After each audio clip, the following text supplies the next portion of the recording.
not really left or right, if that's what you're asking. But You're not left or right? I will ask some tough questions. I'm a libertarian.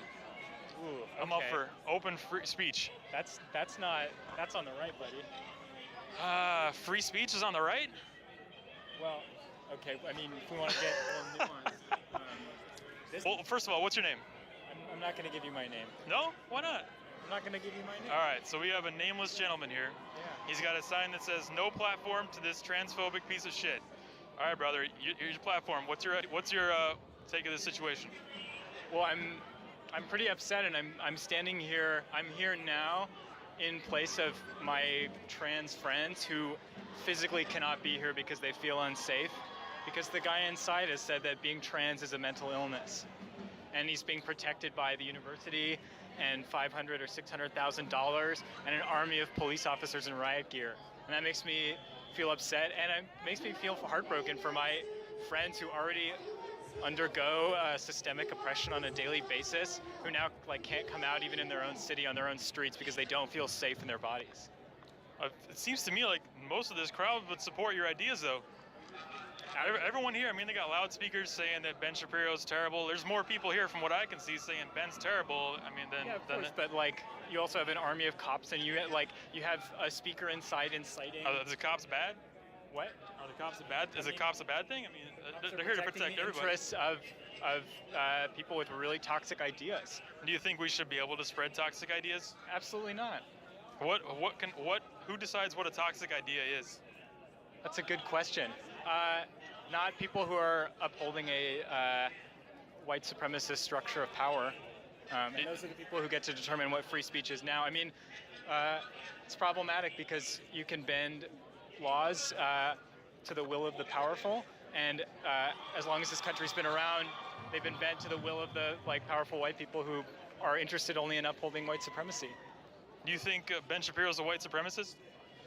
I think aspects of his speech could certainly be called white supremacy. Absolutely. Can you give me an example?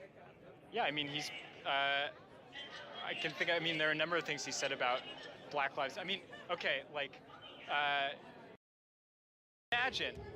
imagine how dehumanizing, how oppressive it would feel to go through life and consistently be misgendered by people who don't care to address you by the correct pronouns, to address you by the correct name.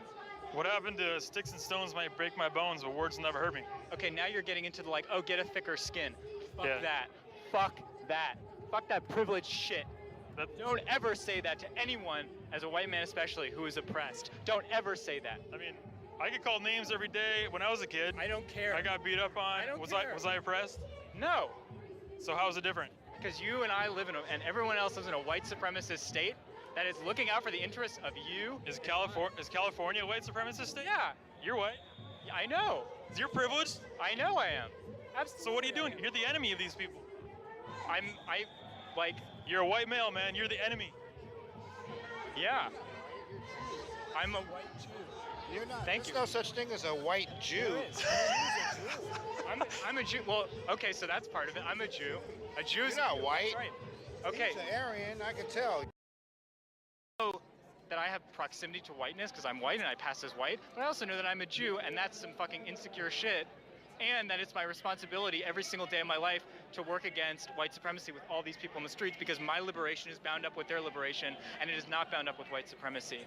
And you're right that I'm a Jew. You're a Jew. I'm a Jew. And I personally get sick of hearing about your Holocaust. Because What? Because you don't ever mention, since you've been talking, you don't ever mention anything about Native Americans. I do. I mean, if you, I'm not meaning you personally. trying- Let me finish. You're talking about all Jews? No. Let me finish. Wait, who did you mean with you? No, I don't mean you personally. What I'm saying is the media. Jews? All we hear about is Holocaust. How about the Holocaust of Native Americans? We never hear about that. You're on the land you're standing. You've got such the media crippled out that all we hear about is the Holocaust. Wait. They Yeah. use Native Americans. Well, but the thing is, Who's they? Yeah. Wait, who's before they? we make a I mean, I'm on your side. I'm on your side. No, Don't did get you me just wrong. talk about the Jewish-controlled media? Oh yeah. Oh yeah. Buddy, I'm so sad that you just Well. defended me as a Jew and then went into this super anti-Semitic. Is it weird that people have different opinions and don't all fit into one group? No, but he just went went into it's a classic anti-Semitic Why is it I trope. always have to hear about the Holocaust, and I never hear anything about Native American Holocaust? hear It's about both of them. 99.9% Jewish Holocaust. Why is that? So what you've just witnessed is the left eating themselves as the different minority classes start to feud. Now you notice the guy on the right, he had a different opinion than the guy on the left, so now they're starting to feud. It's classic infighting when they find out that there are differing opinions. That's it.